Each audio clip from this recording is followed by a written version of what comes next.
Hello, everyone, and welcome back to another episode of On Location. As always, my name is Gabby, and Harvey is behind camera today. Today, we're joined by two guests, one of which was very hard, difficult, and elusive to get. I've been trying to make this happen with her for a hot minute, but you know what? She's very busy. I'm joined by the dynamic father-daughter duo from From the Heart Studios, Megan and Stephen Tsang. How are you two today? Hello, good. Thank you for Yeah, having us. excited to do this? Sweet. So, very quickly, I'll get to letting the folks know. Megan, Harvey, and I know each other because we've done quite a bit of work together. She's been in many of our films and shorts. Um, she has done stunts. She's an accountant by day, but also we share doing a lot of work within the Chinatown community. Actually, all of us share doing a lot of work within the Chinatown community. So for the folks at home, yes, we do know Megan, and we're not just this relaxed with a guest at random, but we're going to learn more about Steven today as well. Wanted to ask you both, how did the concept and idea for From the Heart Studios kind of come to be? Wanna go first? Sure. So, for both of us, or like for my dad, he's been doing calligraphy for many, many years. I think since he was a teenager back in Hong Kong. And for me, I've taken drawing and painting lessons when I was younger. And throughout my life, we've always volunteered at different Chinese community events, including like Heritage Days and different Lunar New Year events. And we would, like, my dad would do calligraphy, I would do paintings like this Oh. as volunteering. And then just this last year, we started going to more art markets and festivals, and was thinking it might be cool to just try to like put our foot out there just to try it out. So we've been to a few art markets in the last few years, or the last year, and it's been pretty fun so far. Just trying to explore more for myself. It's like I took a break from painting when I went back to school, so I'm getting back to it in the last year, and it's been pretty fun. Awesome. That's fantastic. How did you come up with the idea for the name?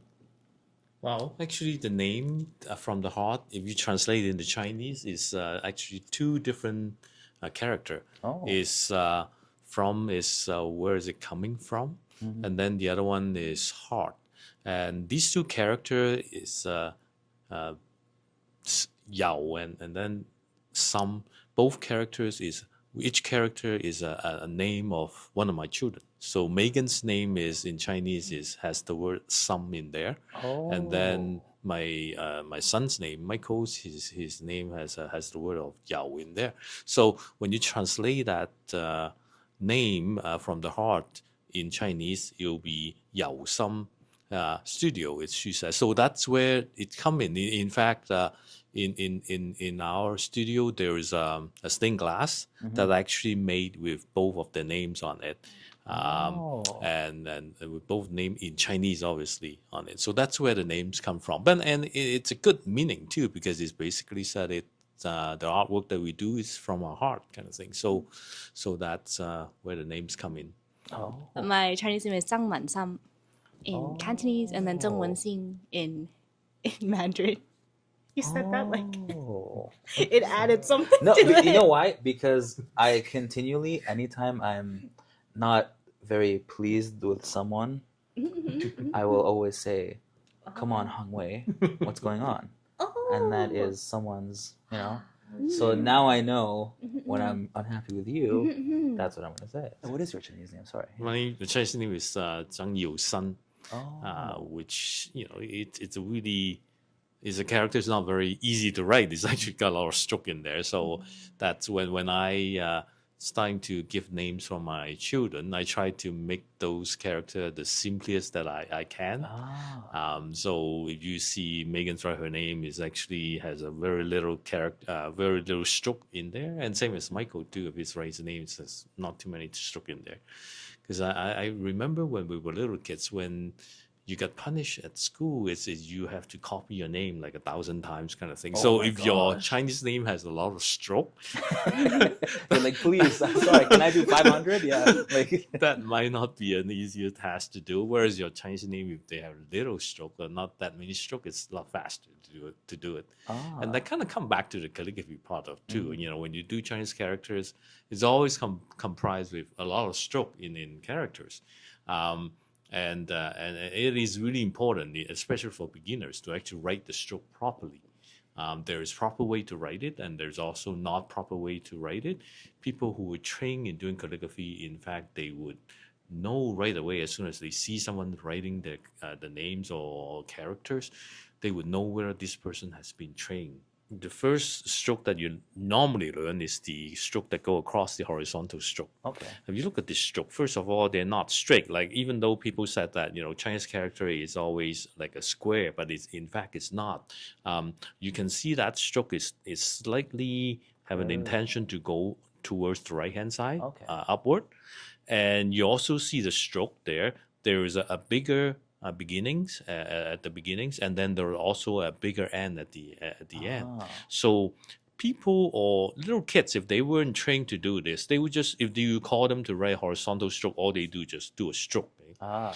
But someone who was being trained to do calligraphy, you would begin it properly, and then you would end it properly. So a lot of these actually has to round it off at the end and have to put the right brush stroke down in the beginning. So you can tell almost right away, as soon as you write one stroke, even one stroke, you'll be able to tell that person has, whether they have been trained or not to do calligraphy properly. And I want to say, much like the arts, is it common to have, like, you should receive training in it, or can someone basically sell and do art pieces even without training? Or is it more traditional to, like, folks would like to see more of this than someone who's, untrained? Yeah, with someone who actually were trained to do it properly, the character itself, it looks prettier. It looks more artistic. And it actually has, the way I see it, has a lot more character in there. And the computer can print out exactly the right characters, and they can do it properly. Nobody can say that those characters are wrong. It's just that it doesn't have the randomness. It doesn't have the artistic flair in there. Whereas if you were trained properly, then you would be able to put some of those artistic flair into the character. So when people look at it, it is actually has a much more pleasant feeling to look at those characters. Some characters or some style, in fact, they would purposely make it create some sort of extreme emotion, such as it could be it looks really sad, or it could looks really old, what they call them, and some will looks really grand and really pretty. So all these can be done within the character itself, within the character, as well as within the whole piece of work. So quite often when you look at a calligraphy piece, you don't just look at each individual character, you also look at the whole work, the whole piece of work, and the way that they structure it. Quite often actually will create a much better, prettier pictures in your mind, rather than just looking each character itself. Sometimes you purposely put some stroke in there with photo ink, which is a really well breath or full stroke. But sometimes you do it at a certain point that you do it in a drier brush. So you create sort of like a little white spot within that stroke. You don't want to do that too often, because every single stroke you do it is become very pretentious. But you also want to do it in the proper amount and the proper way of doing it. Some of the characters will end better with stroke like that. Some of the characters will end better with a full ink stroke in there. So it really depends. Sometimes it depends on the pictures that, the whole piece of calligraphy that you want to do. And sometimes it also depends on the what it means that you're writing. So if you means to write something that it has maybe an open end, you might want to do something like that. If you want to write something that doesn't have an open end, you have a really solid conclusion, you probably don't want to do things like that. So it's really, it's got so much that actually go on, and in fact that's why calligraphy is an art form that you would never be able to finish or completely learn, even if you spend your whole life in there. Oh my gosh. Okay. you could go to a different level. You Mhm. know, you can definitely, you know, go to a better level, and or sometimes you go to a certain level that you feel that you couldn't move further, or you couldn't get out of that level. Then you sometimes, quite often, you have to go back to what you do normally, in the very basic. Then all of a sudden you go back to do it. You can see that you can move to a different direction. So I mean, if you starting to learn more about this, you would actually really get, you know, sucked into it the way that I see it, because this is something that you could, like a lifelong learning, that you could never stop doing it. Mm-hmm. And Megan had mentioned early on that you kind of began this in your teens. Mm-hmm. When did you kind of go from like, this is punishment, we're writing the names, to like, this was like a passion for me, and I'm gonna spend my time doing it? Well, initially, when I first started doing it, it was when I was, I think, around 15 or 16. Mm-hmm. Yeah, in fact, it was one of my Chinese literature teachers that he actually taught our class. Is the last class that he teach in school. Then he decided to quit his teaching job, and then he would teach calligraphy full time. Oh, He's wow. actually one of the really well-known calligrapher back in Hong Kong. Amazing. So I met him as a teacher in school, and then and I'm one of his favorite students. So when he leaves, he asks that I can see that you have potential doing calligraphy. I really only take classes from him for about a year and a half or so, and then I moved here. So once I came to a country that, you know, obviously Chinese character or even the language itself is not a major language that you use every day. So your focus is actually try to perfect your English, and your focus is at the times I go to university. So that would be a time for your career even after university. So for almost 20 years, I didn't touch it at all. Oh, wow. Yeah, so not until I'm in my 40s when I have Megan, and when Megan is about 5 years old, she wanted to take some. She's always into drawing, you know, just doodling and things like that. And so we figured, oh, maybe we'll take her to some, you know, painting class. So we look around, and we actually found a Chinese painting instructor. He used to be an architect himself, Oh, wow. and then he retired, become a painter. He just teach people how to do painting, and so I took Megan's there, and she started taking lessons with this teacher over in here, and he's quite well known in the Chinese community at the time. So when I drop her off, I kind of get to talk to the teachers, and, you know, quite as a parents anyway. And he said, you know, have you ever, you know, try learning some painting and things like that? You should come take some class with me. And I said, oh, I've never done painting, and I don't think I'll be really good at it. So the conversation bring back, oh, but I did some calligraphy about 20 years ago, kind of thing, for a year or so. And then he said, well, I've actually teach calligraphy class too. So if you're interested, you can come. I don't have a whole lot of students that learn calligraphy. Most of my students actually learn painting. But sure, let's come and take a few class. So I went to one of his Tuesday class. I remember it was a Tuesday class. And again, because of his architectural training himself as well, he also have a fine art degree. He's very good in helping me how to structure the character and make it looks good. Oh. And even after 20 years, some of my basic training way back come back in a way. So that's why one of these, the reason that my teacher here in Canada, Mr. Yi, in fact, that's his last name, he really liked my writing. He said, because most of my students, when they come to me to take calligraphy, I would do some model works, and they would copy my model work. So it turns out their writing is very similar to mine, which in a way, in a teacher's point, you don't want that. You don't want your student to be, you know, very similar to yours, because, you know, that also means that your student can never be better than you, kind of thing. Because I mean, the best they can do is as good as you, sort of thing. But he said, your writing doesn't look like mine at all, ever. And he said that was partly because of some of your previous training way back. So when even I teach you, and you start writing and you start having your own style, you're getting to the point, then he said it would look good, because it doesn't look like my writing. So that also means that you could be better than me down the road. And so I was starting to look around, especially after the pandemic. A lot of these older Chinese painter or calligrapher in the community, either they are really retired, move away, or gone, kind of thing. Oh. So I talked to myself. I said, I've done this for so long, like almost 30 years by then.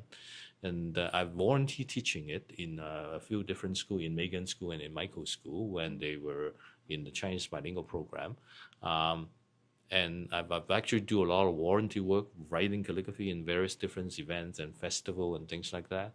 And I look around, there's actually nobody around currently with doing it. my kind of qualification and calibers to write this anymore, to do this anymore. So that also means that down the road, there will be nobody in this city, in this community, knowing how to do this properly. So that's when I start forming the studio, and also with help of Megan's too, with her social media skill kind of thing. It really does help me to start doing like art walks and things like that, and start doing even some teaching. You said that you have like students that would kind of come in and they would like copy how to do the brushstrokes, and then at what point do you start to see as a teacher like their personality come into the strokes? It takes a little bit. It takes a little bit of training before you actually get to that point. Okay. Usually the first, I would say, 6 months or so. Again, that depends on the person too. It's very individual. Some people will pick up skill a lot faster than other kind of thing. And we do have certain steps that we want people to go through before they can improve. And I'm actually, over the years, I'm starting to develop my own system, showing you how to do it in the beginning, and then you move step by step to get better and better. I would say once you go through some of those basic steps of training, and when you get to the point that you can write on the real rice paper, which is blank with no square or nothing like that on, then you get to the point that you can tell your characters from just looking at the character. Oh.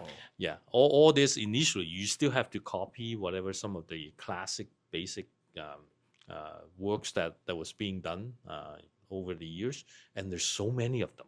So I usually, when one of my new students that come, I'll ask them to write a few characters so I can see which style that you would be fit into that easier. Because usually if you can fit a student with a particular style, they can improve faster. They can copy it faster. Okay. Some people will tend to write really heavy, so you have really heavy stroke. And some people will kind of like to write it really light, so have thin and skinny stroke kind of thing. So, and there are various different calligrapher over time, in the past histories. Some of them they have a style with really light, airy kind of style. Some has really heavy set style, and they both are attracted to look at, regardless. It's just a different taste or different style that you're looking at it. There are also about 3 or 4 major calligraphy style or script record that you would copy. What's sitting in front of you, these are what we call kai shu, which is the basic script that people, you would see the same kind of script that they use in newspaper and in computer writing. It will be similar kind of stroke. Then there's another kind we call li shu, which is a lot flatter and not as tall kind of thing. That in fact was invented, it was right before this. So a lot of these technique that I was talking about earlier doesn't exist in those strokes. That script is got looks more like little kids or children, they're writing it. So for some people, it's easier for them to pick up stroke like that because it doesn't involve as much technique. It's called li shu. Then when people are starting to write faster and faster, because you look at this script, the basic script, you do one stroke at a time. And then when they're starting to write faster, they're starting to join stroke together. So like this is when they start joining some of the stroke together, and you can see that this is because you're writing faster, like you said. Initially, you do it one stroke at a time, then you're starting to get into a hurry, then you're starting to join stroke and stroke together. So that's what we call xing shu, which is a semi-cursive style. And then when they when they want to go even faster, they would create another what they call cursive style, which means rather than just joining stroke to stroke, they would also join character to character. Oh wow. So very similar to the cursive style that we write in English, that you can actually join them together. And in fact, they don't just join them together, they even simplify the character. So the character, in fact, starting to look different. Quite often, they look different to the point that you cannot even recognize that character anymore. Oh, So okay. it's only the artist or the calligrapher who write it know what the heck he's writing, kind of thing. So that also the cursive style become almost like a pure art form, because you look at just like a pictures kind of thing, because you quite often don't understand what they were actually writing in there. Oh. And that take actually a lot more training, and that is sort of one of the highest level in doing calligraphy. So you have the Li Shu, which is like write like a little kids kind of thing, and then you have the Kai Shu, which is sort of somewhere in between. It is sort of the standard writing that everybody's used nowadays. Then you go to the Xing Shu, which is a semi-cursive style. Then eventually you move to Chao Shu, which is the cursive style. So wow. you even have that. So like I said, it would probably take you maybe, I don't know, 4 to 5 years to actually even get to the even get to this. But then once you get to that, it doesn't mean that it actually look perfect. You still can improve, a lot. And imagine a lot of these calligrapher way back in China, writing that look nice is almost like a prerequisite for them to actually get a nicer position, especially to become working for the government. If they want to become a government official, they have to look really nice. They obviously have to, write whatever poetry or whatever before they can. That's the exam that for you to actually go into a government official position. So they do this every day, and they write it every day. So it doesn't. So we only do this as a hobby, that we maybe do it once a week or once every couple days, kind of thing, for an hour or two. You would never be able to achieve to the point that they can do it as good. So even though you get to a certain script, then it still takes time to improve. So that's what I said. Usually it takes about 6 months before you go through this, go through the basic writing, learning most of the basic technique. Then you can start doing it freehand with a regular rice piece of paper, which have no square in there, one of those. And that's when you can starting to play what you're starting to write in there. How far, Megan, are you in the journey of kind of calligraphy and everything? So for calligraphy, I learned more when I was younger. Like I learned basics from my dad, and when he ever did workshops at our school.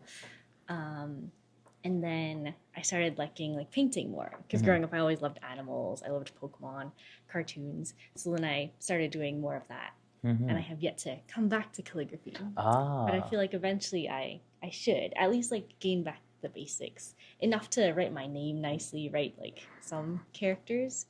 So I think eventually, yes, I'll have to go back to practice. And it's nice to see like the incorporation of both. Like you have like the awesome like words being drawn, and then also the paintings happen side by side, and they work really well. Did you find it was hard for you to paint on rice paper?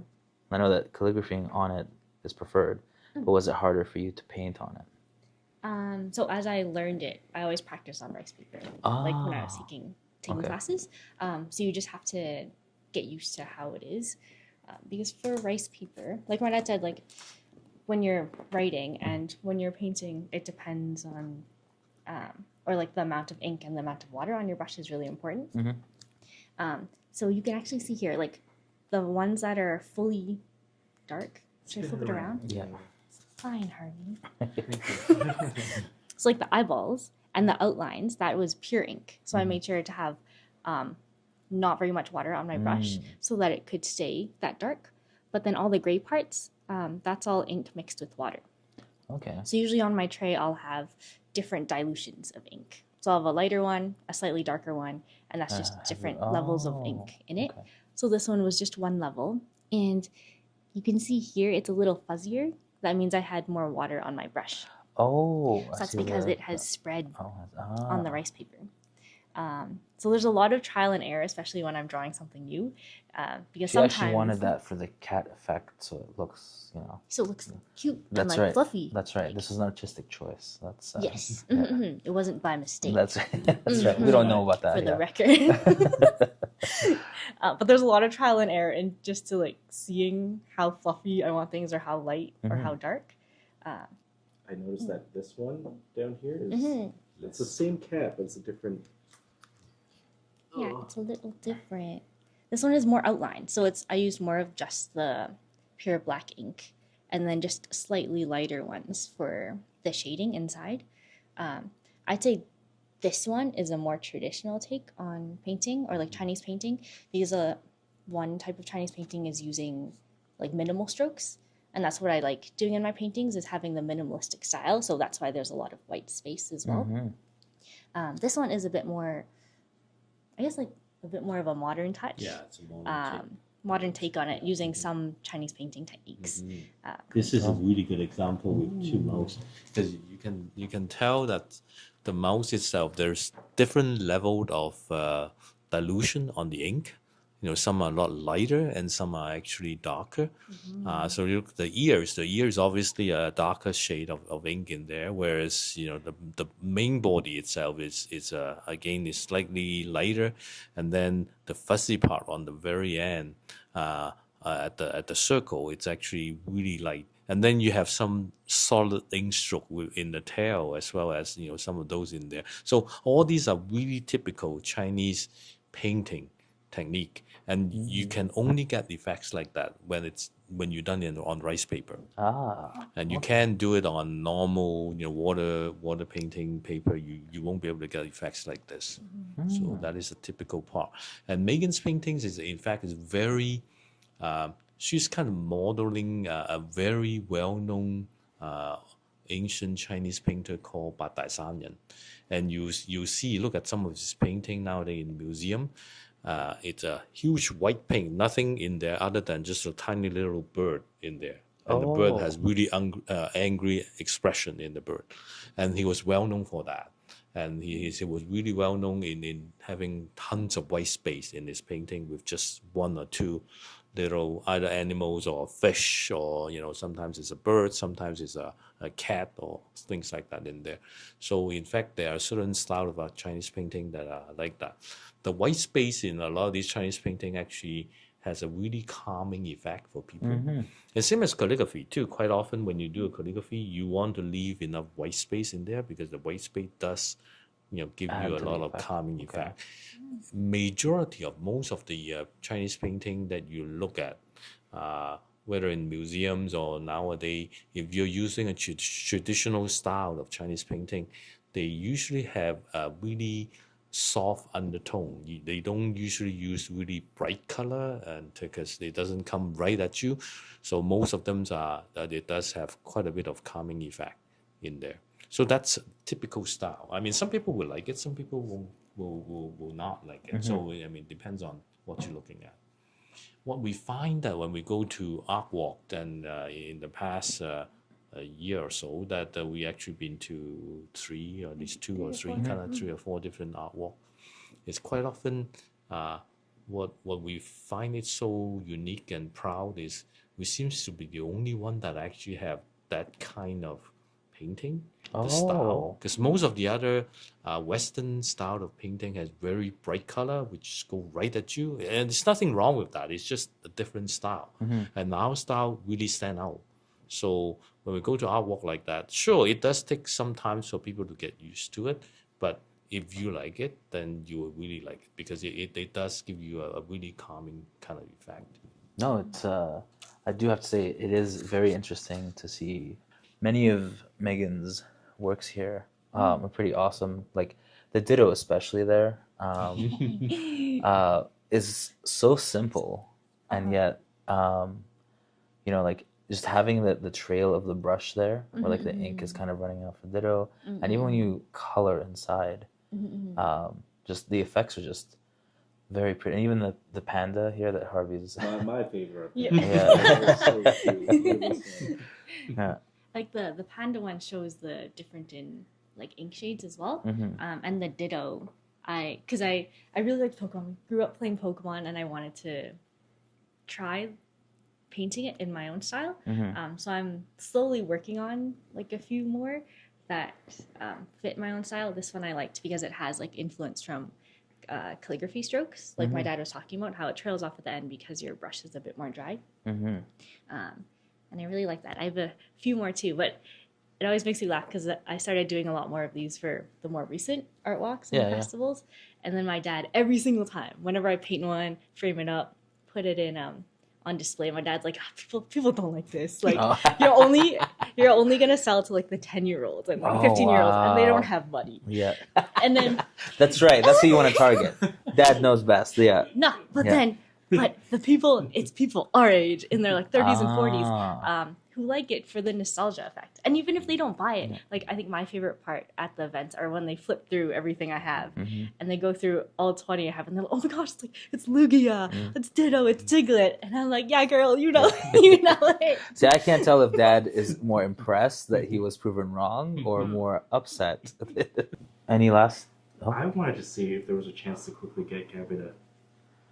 Oh, dude. Oh, yeah. I mean, yes, of course. What does that entail? You will switch spots. Oh my gosh. Dip as much as you can. Make the brush again nice and pointy. So this is how you hold it. There's a special way to hold the brush. You don't want to hold it like a pencil, because when you do it like this, the side of the brush will be brushing onto the paper, and you don't want that. You want the tip to go onto the piece of paper. So hold it with 3 fingers, and then you anchor it with the other 2.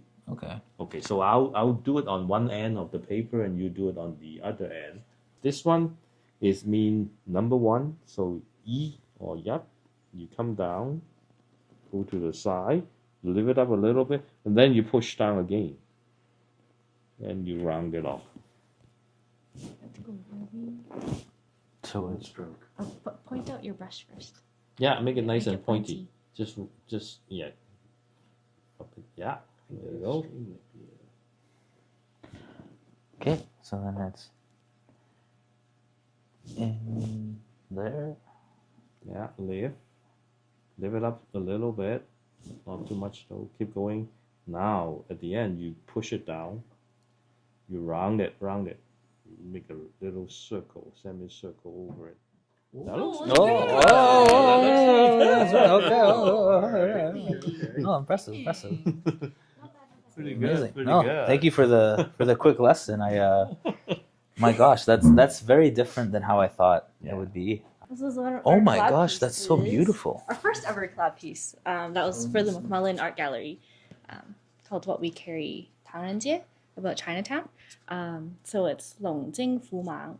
So my dad did the calligraphy first, and then I painted the dragon and tiger. Oh my gosh, this is actually so adorable. This one I'm really proud of it because the actual character is supposed to have 2 strokes down that way. Oh. And I incorporated it into the tiger. No, it's adorable. This is amazing. Thank you. Thank you so much, both of you, for joining us. Thank you for sharing all the wisdom, even walking me through how to do some basic brush strokes. As always, this has been On Location right here in Edmonton. I'm Gabby, Harvey's been behind the camera, and our guests have been Megan and Stephen. And we'll catch you folks in the next one. Bye-bye. Bye.